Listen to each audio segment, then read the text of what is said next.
Yo, Bron, what's happening, King? It's yours truly, Courtside Zay here, and today I'm going to be giving you my pitch on why I think you should come up north and join the Minnesota Timberwolves. Let's get it. Then also just giving my thoughts on the other teams that's in the running that at least that we know of and how I feel like those situations might play out. By the way, I am going to be doing these funky diabetic style videos until further notice. Shout out to him.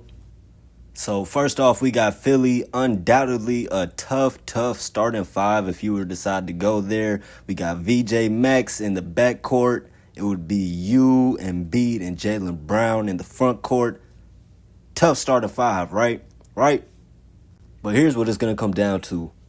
Joel Embiid, and we hate it, but the records show that throughout the course of an 82-game season going into the playoffs, Joel Embiid just cannot stay healthy. Now, we all want to see Joel be, healthy and be that MVP version of himself.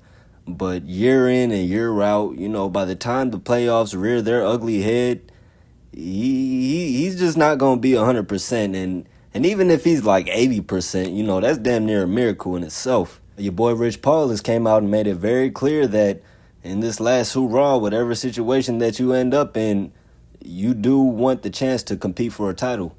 Now, with the Eastern Conference getting tougher and tougher, we got the Knicks fresh off the chip. Teams like Miami getting Giannis, right? It's very possible that Philly ends up running up against one of these, Eastern Conference powerhouse teams in the playoffs. And if the big fella ain't ready to go, that's just going to drastically hinder any title hopes. Now, they have shown us that they can be somewhat competent, during the times that he is injured. But in Philly, we all know it starts and it ends with that number 21. And I just don't know that you want your title hopes depending on something as unpredictable as Joel Embiid's health, your last season or two in the league. So, yeah, if you ask me, Philly just ain't the move, King.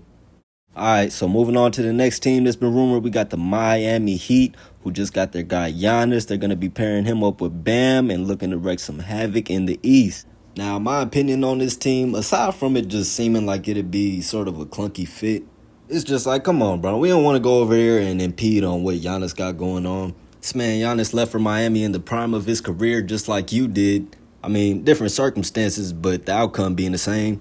I just kind of feel like let Greek Freak have his own journey with the Heat, You don't want to go back there.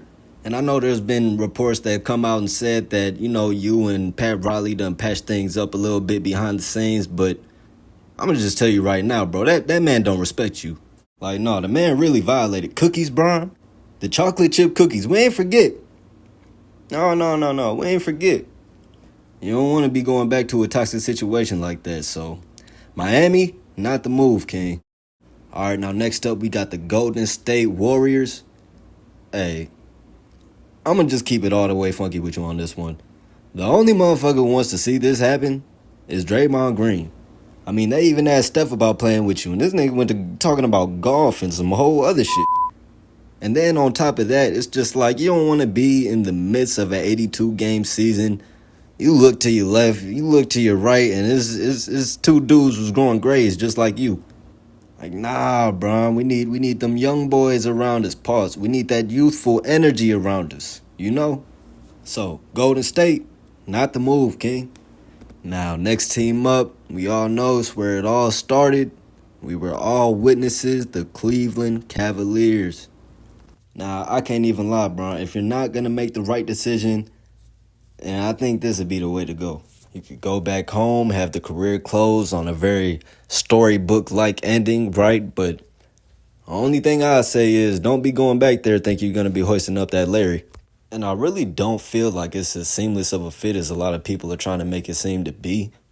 They got James Harden, who's still great at setting the table for his teammates and making plays. But when he's off of that ball, there's not a lot going on. And don't even get me started on the defensive side of the ball. We all seen what happened in the playoffs.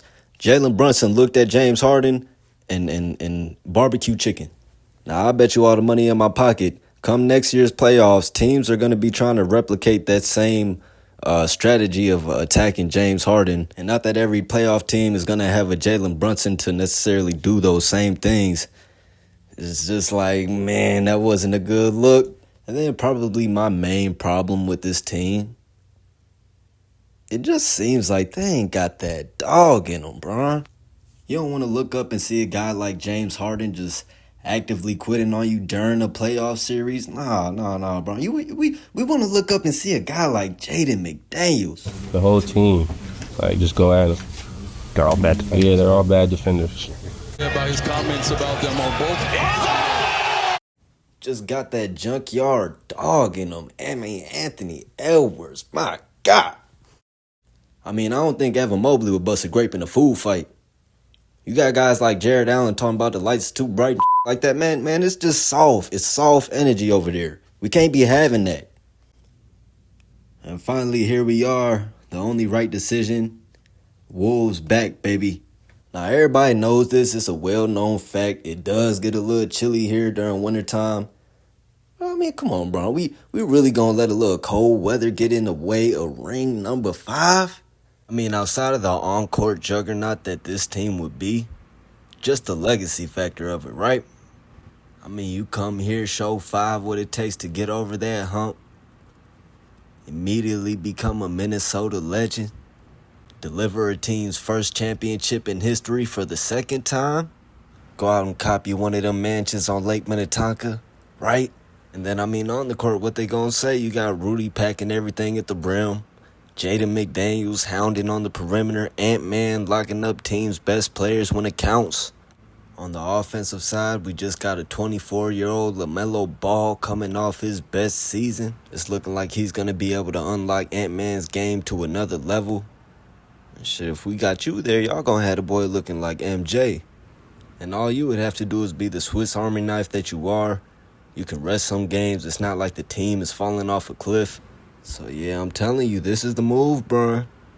This is the move. And then, of course, for shits and giggles, you could become a wizard. You know, if you're feeling a little wacky, you get to mock Jordan, maybe backdoor AD to Sacramento.